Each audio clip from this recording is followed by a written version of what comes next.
Hello students, welcome back to my channel Shubham lecturer. I am Shubham Goswami और आप सभी का स्वागत है क्लास 12 इंग्लिश के एक और मोस्ट इंपॉर्टेंट वीडियो में।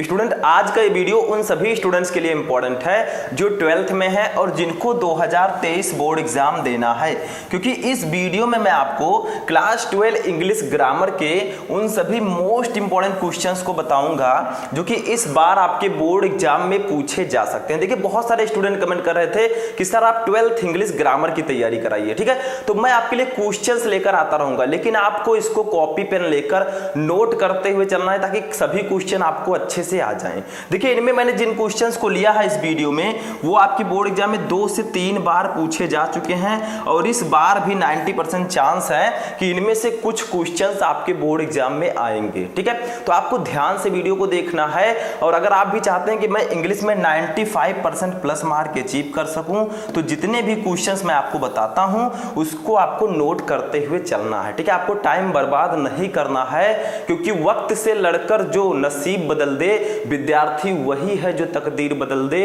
कल क्या होगा कभी मत सोचो, कल क्या होगा कभी मत सोचो, क्या पता कल वक्त भी अपनी तस्वीर बदल ले, ठीक है। तो जो भी आपके पास टाइम है उसको आप पढ़ाई में यूज कीजिए, क्योंकि 12th आपका बार बार नहीं आएगा। इस साल आप 12th कर रहे हैं, अगर आप अच्छे नंबर से पास होंगे तो आपके आगे वो बहुत काम आएगा, ठीक है। बार बार आपको 12th नहीं करना है। तो जो एंटरटेनमेंट की चीजें उसे आप एक साल के लिए कम कर दीजिए और पढ़ाई पर विशेष ध्यान दीजिए, ठीक है। तो जो क्वेश्चन मैं इस वीडियो में लेकर आया हूं सभी मोस्ट इंपॉर्टेंट है और इस वीडियो में हम 12th इंग्लिश ग्रामर के एक टॉपिक नहीं, 2 टॉपिक नहीं, पूरे 5 टॉपिक को एक ही वीडियो में पढ़ेंगे, ठीक है। कम से कम 20-25 क्वेश्चन हम इस वीडियो में पढ़ने वाले हैं। तो एक एक क्वेश्चन को ध्यान से देखिएगा, वीडियो को लाइक कर दीजिएगा, चैनल पर नए चैनल को सब्सक्राइब करके बेल आइकन प्रेस कर लीजिएगा ताकि सभी वीडियो आपको टाइम से मिलते रहें। तो चलिए स्टार्ट करते हैं। तो सबसे पहला टॉपिक जो हमारा इंग्लिश ग्रामर में होता है वो सभी को पता है, क्या है? डायरेक्ट एंड इनडायरेक्ट नरेशन, ठीक है। इसमें आपको करना क्या है? सिंपल है, आपको डायरेक्ट स्पीच दिया रहेगा, उसको आपको इनडायरेक्ट में कन्वर्ट करना होगा, ठीक है। इसके मैं बहुत सारे क्वेश्चंस आपको ऑलरेडी बता चुका हूं, ठीक है। तो आप लोग इसको कर सकते हैं, यू कैन डू इट, आपके अंदर वो क्षमता है। देखिए क्या है, गैलीलियो सैड, ठीक है। गैलीलियो ने कहा the earth moves round the sun, यानी कि पृथ्वी सूर्य के चारों तरफ चक्कर लगाती है। यानी कि गैलीलियो ने कहा कि पृथ्वी सूर्य के चारों तरफ चक्कर लगाती है। अब यहां पर 2 चीजें आपको ध्यान देनी है। मैंने बताया था ये आपका है रिपोर्टिंग वर्ब और ये आपका है रिपोर्टेड स्पीच, ठीक है। ये कामा के जो ये इन्वर्टेड कामा के अंदर है रिपोर्टेड स्पीच है, ठीक है। अब सबसे पहले आप ध्यान दीजिए कि जो आपका रिपोर्टेड स्पीच है इसमें कौन सा टेंस है? The earth moves round the sun. तो देखिए इसमें क्रिया में यस या ईएस लगा है, इसका मतलब है ये प्रेजेंट इंडेफिनिट टेंस है, ठीक है। क्या कहा गया? देखिए पृथ्वी सूर्य के चारों तरफ चक्कर लगाती है, तो ता है, ती है, ते है, जहां आता है वो प्रेजेंट इंडेफिनिट टेंस होता है, ठीक है।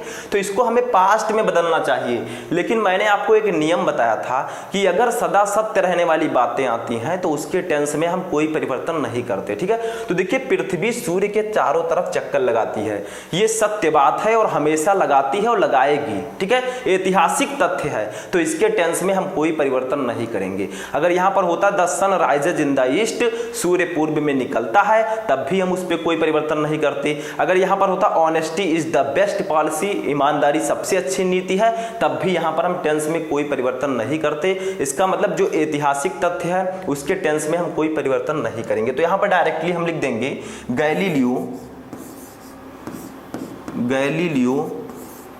सैड, ठीक है। बीच में हम लगाएंगे दैट, बीच में डैट लगाएंगे, सभी को पता है, ठीक है। फिर लिखेंगे द अर्थ। अब जब ये सिंपल सेंटेंस है तो बीच में हम डैट लगाते हैं, ठीक है। असर्टिव सेंटेंस है तो द अर्थ मूव्स, हम टेंस में कोई परिवर्तन नहीं करेंगे, जो टेंस है वही टेंस आपका रहेगा, मूव्स राउंड द सन, ठीक है, राउंड द सन। तो ये आपका बन चुका है डायरेक्ट से इनडायरेक्ट, ठीक है। 2 नंबर आपका क्लियर। गैलीलियो सैड, बीच में डैट लगाएंगे क्योंकि ये आपका असर्टिव सेंटेंस है, ना ये इंपरेटिव है ना इंट्रोगेटिव है, ये आपका असर्टिव है, ठीक है। तो यहाँ पर डैट का यूज करेंगे, बाकी हम ऐसे सेम टू सेम लिख देंगे, ठीक है। अब दूसरा देखिए हमारा क्या है, इसको समझिए। यहां पर आपका इंपरेटिव सेंटेंस आ गया। देखिए, the beggar said to the lady, यानी कि भिखारी ने महिला से कहा, ठीक है, please do not turn me out, कृपया मुझे बाहर मत निकालो, ठीक है। तो एक भिखारी है, उसने एक महिला से कहा कृपया मुझे बाहर मत निकालो। अब आप लोग ध्यान दीजिए, यहां पर ये आपका रिपोर्टिंग वर्ब है, सभी को पता है, ठीक है, ये आपका रिपोर्टेड स्पीच है। अब देखिए इसमें प्लीज लगा है तो सिंपल है, अगर प्लीज लगा है तो इंपरेटिव सेंटेंस है, क्योंकि इंपरेटिव में प्लीज, ठीक है, और भी बहुत चीजें आती हैं आधे इंपरेटिव सेंटेंस में, तो ये प्लीज अगर लगा है तो ये आपका इंपरेटिव सेंटेंस है। जब हम इंपरेटिव सेंटेंस को इनडायरेक्ट में कन्वर्ट करते हैं तो सैड टू के स्थान पर हम लिखेंगे यहां पर रिक्वेस्टेड। क्यों? क्योंकि प्लीज लगा है, इसका मतलब रिक्वेस्ट किया जा रहा है, ठीक है। अगर यहां पर ऑर्डर देता, आपके रिपोर्टेड स्पीच में अगर कोई ऑर्डर देता तो आप ऑर्डर्ड लिखते, ठीक है। अगर एडवाइस देता तो आपको एडवाइस्ड लिखना था, लेकिन यहां पर देखिए रिक्वेस्ट किया जा रहा है, तो हम यहां पर क्या लिखेंगे, ध्यान दीजिएगा, इसको मैं इरेज कर देता हूं, ठीक है। अब यहां पर हम लिखेंगे द बेगर, द बेगर। अब फैड टू के स्थान पर यहां पर हम कर देंगे रिक्वेस्टेड, ठीक है, requested the lady, the lady. अब यहां पर एक चीज ध्यान दीजिए, हमने असर्टिव सेंटेंस में तो बीच में डैट लगा दिया, हमारा सही हो गया, लेकिन इंपरेटिव में क्या लगेगा, देखिए इंपरेटिव में टू लगता है। रिपोर्टिंग वर्ब और रिपोर्टेड स्पीच को जोड़ने के लिए हम टू का यूज करते हैं, लेकिन यहां पर क्या है, do not turn me out, मुझे बाहर मत निकालो, तो यहां पर इंपरेटिव है लेकिन उसमें भी निगेटिव है, तो पहले नॉट लिखेंगे तब हम टू लिखेंगे। अगर निगेटिव है तो पहले आपको नॉट लिखना है, तो यहां पर लेडी नॉट, अब लिखना है to, not to turn me out. Turn me देखिए किस पर्सन का प्रोनाउन है बताइए, आई, बी, ये सब फर्स्ट पर्सन के प्रोनाउन है, मी, माइन, ठीक है। तो फर्स्ट पर्सन का प्रोनाउन हमेशा बदलता है किससे, सब्जेक्ट से। तो सब्जेक्ट है बेगर, बेगर के लिए हम क्या यूज करेंगे, मी के स्थान पर हिम यूज करेंगे, ठीक है। तो टर्न हिम आउट, ठीक है, टर्न हिम आउट। तो ये आपका हो जाएगा डायरेक्ट से indirect. The beggar said to के स्थान पर रिक्वेस्टेड कर दिया, the lady not to turn him out, ठीक है। तो यहाँ पर प्लीज लगा है तो यहाँ पर रिक्वेस्टेड हम लगा देंगे, ठीक है। अब यहाँ पर हम देखेंगे अपना तीसरा वाला क्या है, इसको समझिएगा थोड़ा सा। देखिए क्या है, द ट्रेवलर सैड, यानी कि यात्री ने कहा, can you tell me the way to the nearest temple, क्या तुम मुझे किसी पास के मंदिर का रास्ता बता सकते हो, ठीक है। कोई पास में मंदिर हो उसका रास्ता क्या आप बता सकते हैं। तो यहां पर देखिए क्या है, कैन आगे लगा है हेल्पिंग वर्ब, तो ये आपका इंट्रोगेटिव सेंटेंस होगा, ये तो क्लियर हो गया। अब इंट्रोगेटिव सेंटेंस में हम सैड टू के स्थान पर क्या लिखते हैं, सैड या सैड टू के स्थान पर हम लिखते हैं आस्क्ड या इंक्वायर्ड ऑफ, दोनों में से किसी का यूज करते हैं, ठीक है। तो यहां पर हम लिखेंगे, थोड़ा सा स्पेस कम है लेकिन हम लिख देंगे नीचे, ठीक है, द ट्रेवलर जो मैं बोल रहा हूं उसको आप ध्यान से सुनिए और लिखिए, ठीक है। अब फैड के स्थान पर लिखेंगे आस्क्ड, ठीक है, द ट्रेवलर आस्क्ड, ठीक है।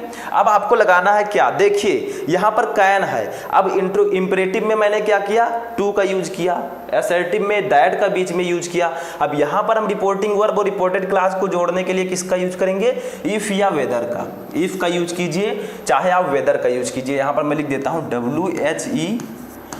WHETHER, ठीक है। और एक चीज और, यहां पर आस्क्ड का यूज कीजिए, चाहे आप यूज कीजिए इंक्वायर्ड ऑफ का, इसका भी यूज कर सकते हैं, इंक्वायर्ड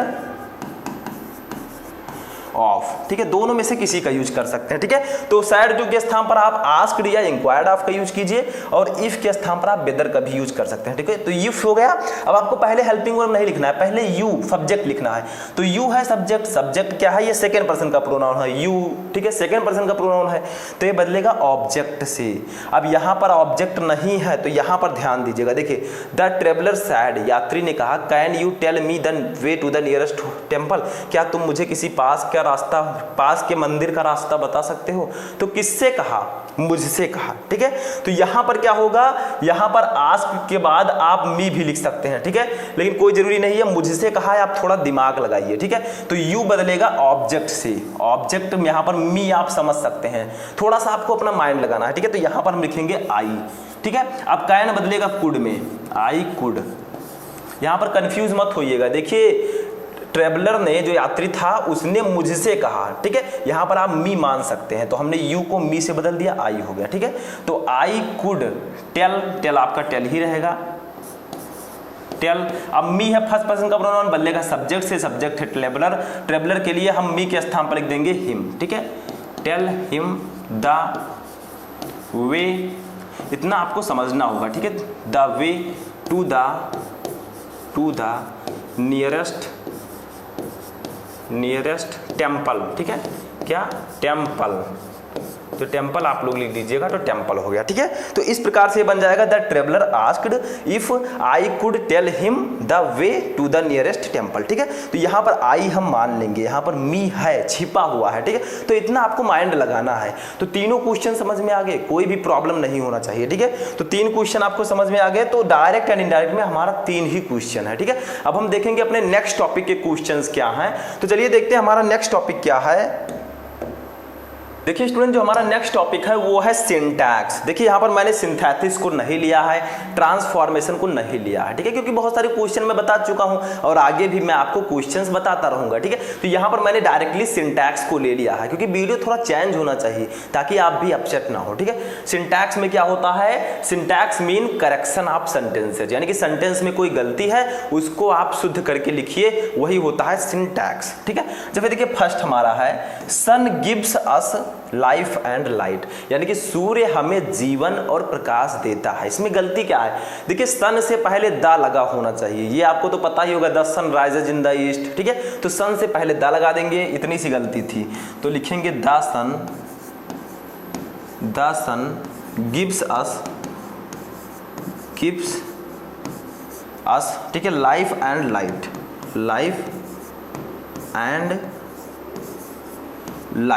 ठीक है, लाइफ एंड लाइट, ठीक है, ये आपका हो जाएगा। तो the sun gives us life and light, सूर्य हमें जीवन और प्रकाश देता है। तो सन से पहले आपको द का यूज जरूर करना है, ठीक है। ऐसे दूसरा देखिए क्या है, ही वॉज एंग्री अपॉन मी, वह मुझसे नाराज था। इसमें गलती क्या है? देखिए एंग्री के साथ हमेशा विथ लगता है, अपॉन नहीं लगेगा, एंग्री के साथ विथ लगेगा, ठीक है, फ्रेजल वर्ब। तो देखिए लिखेंगे ही was angry with me, ठीक है, वह मुझसे नाराज था। अब ये आपका सही है, ठीक है। तो ऐसे ही आपको लिखना है, ये आपका सही हो गया। ऐसे छोटी छोटी गलतियां होंगी, वो आपको सही करके लिखना होगा। तीसरा देखिए, he gave alms to the beggar, उसने भिखारी को भिक्षा दी, ठीक है, यानी कि उसने भिखारी को भिक्षा दी। इसमें गलती क्या है? तो देखिए ही गेव एन आर्म, देखिए आर्म से पहले आपको एन लगा देना है। He gave an arm to the beggar, ठीक है। अब ये आपका सही है, he gave an arm to the beggar, उसने भिखारी को भिक्षा दी। तो ऐसे ही बहुत छोटी छोटी गलतियां होंगी जो आपको सही करके लिखना है, आपका ये भी कंप्लीट हो जाएगा, ठीक है। तो ये समझ में आ गया सिंटैक्स भी। अब हम देखेंगे अपना नेक्स्ट टॉपिक क्या है। तो देखिए स्टूडेंट, जो हमारा नेक्स्ट टॉपिक है वो है आइडियम्स एंड फ्रेजेस। इसका मतलब क्या होता है? जैसे आप हिंदी में पढ़ते हैं मुहावरे और लोकोक्तियां, वैसे इंग्लिश में होता है आइडियम्स एंड फ्रेजेस, ठीक है। क्वेश्चन दिया गया है, उसका मीनिंग लिखिए, फिर उसको वाक्य में प्रयोग कीजिए इंग्लिश में, ठीक है। तो बहुत ही सिंपल है, चलिए करते हैं। देखिए फर्स्ट है फेयर एंड स्क्वायर, इसका मीनिंग होगा ईमानदार, ठीक है। क्या होगा? ईमानदार, ठीक है। तो इसका हम वाक्य प्रयोग कैसे करेंगे? सेंटेंस में यूज देखिए, one must be fair and square,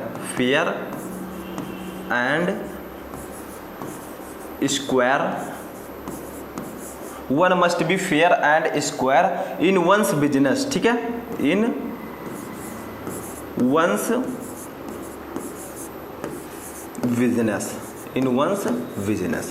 यानी कि सभी को अपने व्यापार में ईमानदार होना चाहिए। यानी कि अगर आप बिजनेस करते हैं तो आपको ईमानदारी के साथ करना है, ठीक है। तो वन के साथ अपने की अंग्रेजी हमेशा वंस लिखते हैं, इतना आप लोगों को याद रखना है, बहुत ही ज़्यादा इंपॉर्टेंट है, ठीक है। तो यहाँ पर देखिए जो आपका क्वेश्चन था फेयर एंड स्क्वायर, ये इस सेंटेंस में आ चुका है, फेयर एंड स्क्वायर, ठीक है। तो ये आपका सेंटेंस में यूज हो चुका है, यानी कि आपने वाक्य प्रयोग कर दिया, ठीक है। कोई जरूरी नहीं है आप सेम यही सेंटेंस लिखे, आप दूसरा पूरा फ्रंटेंस भी लिख सकते हैं, लेकिन वो उस पर अच्छा होना चाहिए, टेंस अच्छा होना चाहिए उसका, ठीक है। दूसरा देखिए, ये हार्ड नट टू क्रैक, इसका मतलब क्या होगा, हार्ड नट टू क्रैक, इसका मतलब होगा मुश्किल काम, मुश्किल काम, ठीक है, मुश्किल काम। अब इसका भी वाक्य प्रयोग कीजिए, आप अपने हिसाब से कीजिएगा, ठीक है। तो देखिए क्या लिखेंगे, पासिंग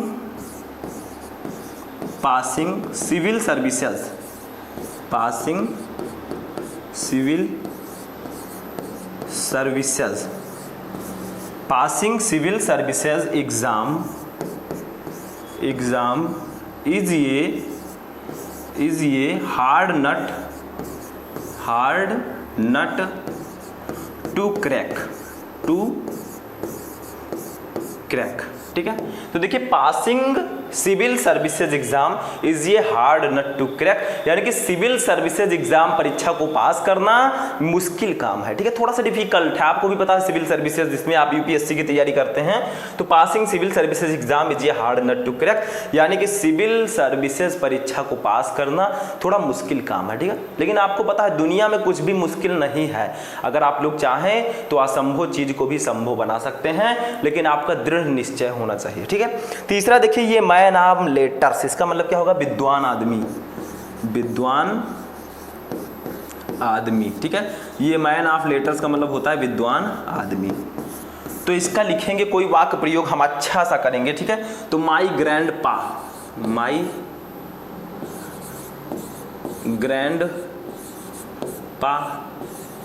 इज ये मैन ऑफ लेटर्स, ठीक है। यानी कि मेरे दादाजी एक विद्वान आदमी हैं, या मेरे नाना जी एक विद्वान आदमी हैं, ठीक है, दोनों आप कह सकते हैं। तो मेरे दादाजी एक विद्वान आदमी हैं, ठीक है। तो ये आपका बन चुका है क्या, आइडियम्स एंड फ्रेजेस, इसमें आपको पहले मीनिंग लिखना है, फिर वाक्य प्रयोग करना है, ठीक है। ये टॉपिक भी समझ में आ गया, कुछ भी नहीं है, बहुत ही सिंपल है, ठीक है। अब चलिए नेक्स्ट टॉपिक देखते हैं।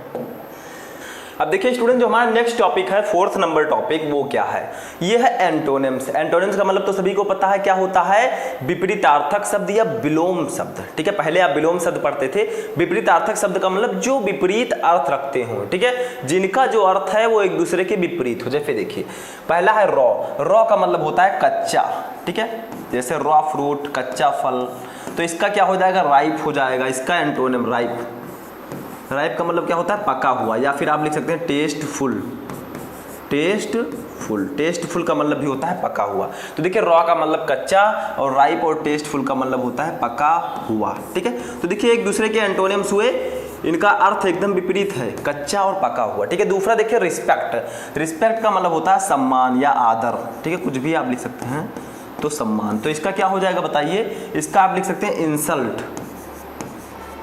इंसल्ट, ठीक है। तो इंसल्ट आपका हो जाएगा, या आप लिख सकते हैं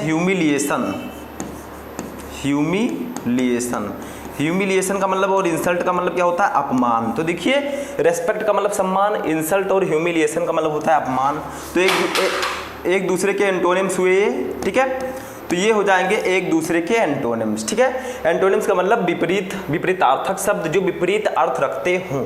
तीसरा देखिए रिवार्ड का मतलब होता है इनाम, ठीक है, रिवार्ड का मतलब होता है इनाम, ठीक है। और इसका एंटोनिम्स क्या हो जाएगा बताइए, पनिशमेंट का मतलब क्या होता है, सजा, ठीक है, पनिशमेंट हो सकता है, या आप लिख सकते हैं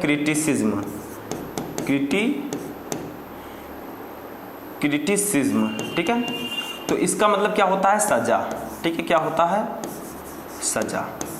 तो देखिए रिवार्ड का मतलब इनाम, आपको कोई इनाम दे, ठीक है, इसका एंटोनिम क्या हो जाएगा, पनिशमेंट, जिसको सजा दे, ठीक है। एक दूसरे के एकदम एंटोनिम्स हैं, ठीक है। ऐसे देखिए चौथे का मतलब होगा स्वीट का मतलब होता है मीठा। तो इसका एंटोनिम क्या हो जाएगा, इसका आप लिख सकते हैं सोर, या आप लिख सकते हैं विटर, इन दोनों का मतलब होता है खट्टा, ठीक है। तो देखिए स्वीट का मतलब मीठा, सोर या बिटर का मतलब होता है खट्टा। तो ये भी एक दूसरे के एंटोनिम्स हो जाएंगे, ठीक है। बस सिंपल सा है, कुछ भी नहीं है इसमें, इसको नोट कर लीजिए आप लोग जल्दी से जल्दी। तो ये आपका हो गया एंटोनिम्स, ठीक है। वीडियो को पॉज करके आप नोट कर लिया कीजिए। अब हम चलेंगे अपने लास्ट टॉपिक की ओर, जो कि हमारा 5वां टॉपिक है। तो देखिए स्टूडेंट, जो हमारा नेक्स्ट टॉपिक है 5 नंबर टॉपिक, वो है सिनोनिम्स। अब देखिए एंटोनिम्स का मतलब हुआ विपरीतार्थक शब्द या विलोम शब्द। एंटोनिम्स का मतलब क्या होगा? समानार्थी शब्द जो समान अर्थ रखते हो, ठीक है, इक्वल, जो जिनका मीनिंग हो एकदम समान हो, तो उसको देखते हैं। जैसे देखिए पहला है डाउट। डाउट का मतलब क्या होता है? संदेह या शक भी आप कह सकते हैं, ठीक है, हमारी भाषा में। तो डाउट का क्या हो जाएगा? सस्पेंस, सस्पेंस, ठीक है, या आप लिख सकते हैं सस्पिशियन, सस्पिशियन। तो डाउट का मतलब होता है संदेह, और सस्पेंस और सस्पिशियन का मतलब भी होता है संदेह या शक, ठीक है। तो देखिए मीनिंग तो सेम है, यानी कि समानार्थी शब्द, इनके अर्थ समान हैं, ठीक है, बट वर्ड अलग अलग हैं, तो ये आपका हो जाएगा समानार्थी शब्द। दूसरा हो जाएगा इंप्रेशन। इंप्रेशन का मतलब होता है प्रभाव, प्रभाव, ठीक है। तो इसका सिनोनिम्स क्या हो जाएगा? इफेक्ट लिख सकते हैं आप, इफेक्ट, ठीक है, या आप लिख सकते हैं इन्फ्लुएंस, इन्फ्लुएंस। इन दोनों का मतलब भी होता है प्रभाव, ठीक है। तो इंप्रेशन का मतलब भी प्रभाव, और इफेक्ट और इन्फ्लुएंस का मतलब भी होता है प्रभाव, ठीक है। अब आगे बढ़ते हैं, तीसरा जंक। जंक का मतलब क्या होता है? कूड़ा, ठीक है। क्या होता है इसका मतलब? कूड़ा। तो इसका क्या हो जाएगा एंटोनिम बताइए? इसका हो जाएगा रबिश।